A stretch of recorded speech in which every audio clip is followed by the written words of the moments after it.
شما عزیزانم، امیدوارم که بهترین ها سمتتون باشه. فادر رونز هستم با یه ریدینگ بسیار زیبا در رابطه با موارد احساسی شما. ببینید این ریدینگ رو کامل گوش کنید. اگر سوالی داشتید میتونید در رابطه با این ریدینگ بپرسید از من. خب بریم شروع کنیم. داره از تاروت فانتزیتون چی میگه؟ میگه که تیر، آبان، اسفند ماهی یک رابطه که تموم شده رو برای همیشه باید بذاری بره، چون داره یه رابطه فوق‌العاده بهتری رو خدا براتون مقدر به. این رابطه بهتر هست. این اون آدم سمی است که برای شما مناسب نیست و برعکس افتاده. می‌بینید تابوت برعکس افتاده. میگه رها کنید، بذارید برید از این رابطه، خودتون بذارید برید. این برای شما بهترین هستش. میخوام برم ببینم که انرژی مه، خرداد، بهمن و فروردین، مرداد، آذر الان زیاد هستش و همچنین اردیبهشت، شهریور، دی هم پشت شما. خب اول عنصر هوا، مه، خرداد، بهمن. ببین عزیزم، آدمی که تو دوستش داری بسیار مغرور هستش و چه گراش باشه، چه ایکس باشه، کم سر باشه، چه کیس باشه، میگه آدم مغروریه، کلا تغییر نمیکنه. ممکنه دائم با هم دیگه کلکل، بحث، دعوا و سوالای بیخود تو مخ هم دیگه رفتن داشته باشید. پس میگه این رابطه تا اینجا سخته. نمیگم ایگنورش کن، سخته.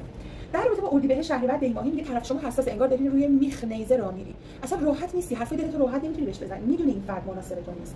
چرا انقدر نامناسبی هم انقدر، یا اینکه رفتاراتون جالب نیست با هم دیگه. ولی انرژی فروردین، مرداد و زمانی انرژی عشق داره نشون میده.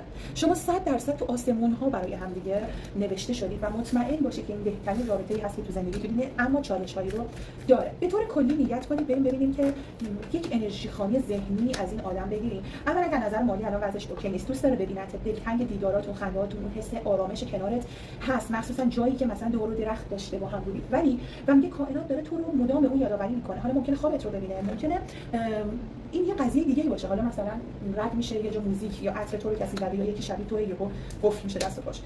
میگه ناراحته. این آدمی تو آدمیه که دوست داره آزاد باشه ولی الان ناراحته. اگر رقیب داری، رقیب در حال پوش شدن. چرا؟ نگاه کن، سرد نسبت به رقیبت و نمیخواد رقیبت هم سرد از اون. هرچند که کارهای دعایی و راههای دعایی هم وسط انگار کسی رفته و از این داستان ها هم داریم میبینیم و میگه یه سری شیطونی ها همین وسط خودت داری میکنی یا اون داره میکنه. خلاصه خیلی رابطه های عجیب غریبی دارید. خودتون رو گول نزنید لطفا.